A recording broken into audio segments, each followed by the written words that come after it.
So, how do you handle things in life when you don't meet your goals? Let's talk about that today.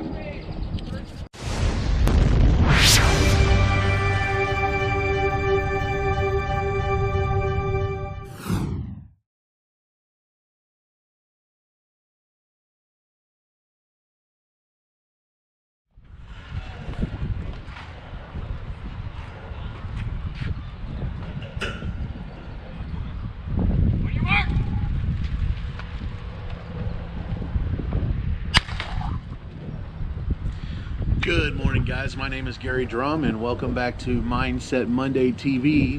Today I am out in Springtown, Texas. My son is competing in the state track championship, and today he's competing in 3 different competitions: the 3,200 meter, the 1,600 meter, and the 800 meter. He's quite a big fan of running. So I want to talk a little bit today about what you do or how you handle things when you don't meet your goals. And part of the reason I want to talk about that today is because my son has been doing really well in his training for his track competitions, and at the district meet he did a pretty decent time in really bad weather conditions. And in his training, where he's been training towards getting, he was looking towards getting the gold this year in the state competition, and he didn't make that goal this morning. He was off of his normal practice run time by about 3 minutes, almost 3.5 minutes. And so that kind of irritated him, and he was really mad. He was really mad at himself. He was mad at the situation, and it was just not a really good thing all the way around. And so I wanted to talk a little bit about today about what do you do from a mindset perspective whenever you don't meet your goal and you feel like you've given it your all. Goals are a funny thing. Oftentimes we set goals and we have this intention to reach those goals and to make those goals as fast as possible, or as quickly as we possibly can. And sometimes it just doesn't work out. It just doesn't work the way you thought it would. You injure yourself, or you're not feeling well, or the weather's not working with you, or other competitors have worked just as hard as you have to get where they are, and they maybe have worked a little bit harder, or there may even be genetic factors or whatever. There's a number of things that can prevent you from reaching your goal, whatever that goal is. My son had the goal of getting a gold today in the 3,200, and he just flat out didn't do it. He came in 4th place overall for state competition, which is pretty good, but it's not what he wanted to do. So how do you deal with that? How do you handle that whenever you don't meet your goal? There's a few different ways of handling it. You can get mad about it, and of course that's a normal reaction. You can get irritated, upset, and annoyed at the fact that you didn't do what you wanted to do, what you set out to do. When you don't make the goal, you get annoyed. I mean, that's an irritating thing.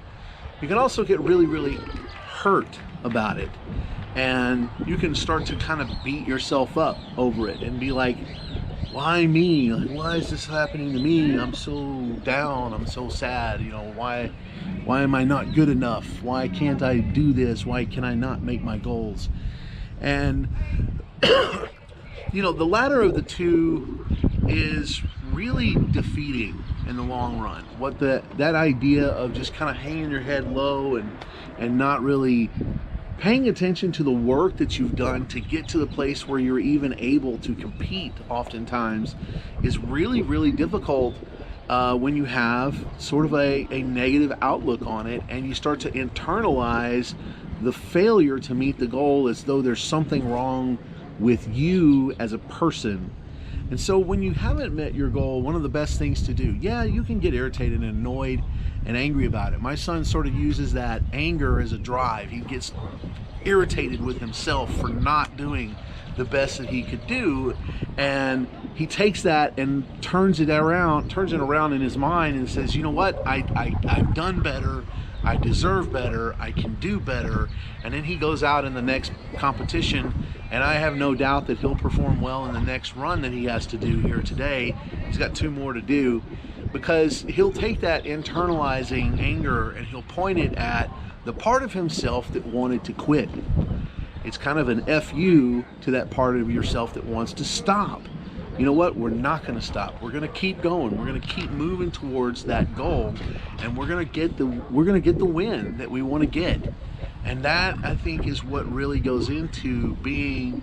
That's what's in the heart of a champion. That's what goes into winners. They take defeat and they turn it around and they look at it and say, you know what?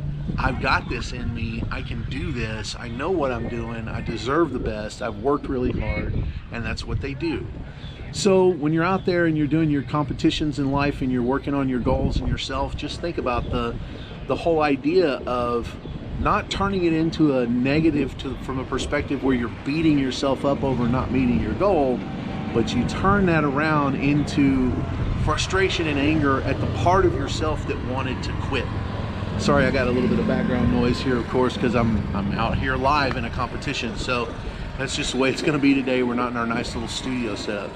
Anyway, guys, that's all I had for you today real quick. I'm going to try to save some of this video camera battery that I have so I can record some more runs this afternoon. If you like the video, please, as always, like, comment, and share, and let people know about the website. And also remember to subscribe and to follow me on Instagram and Twitter at Killing a Fat Guy. And that's all we got for today. So I will talk to you guys again next week.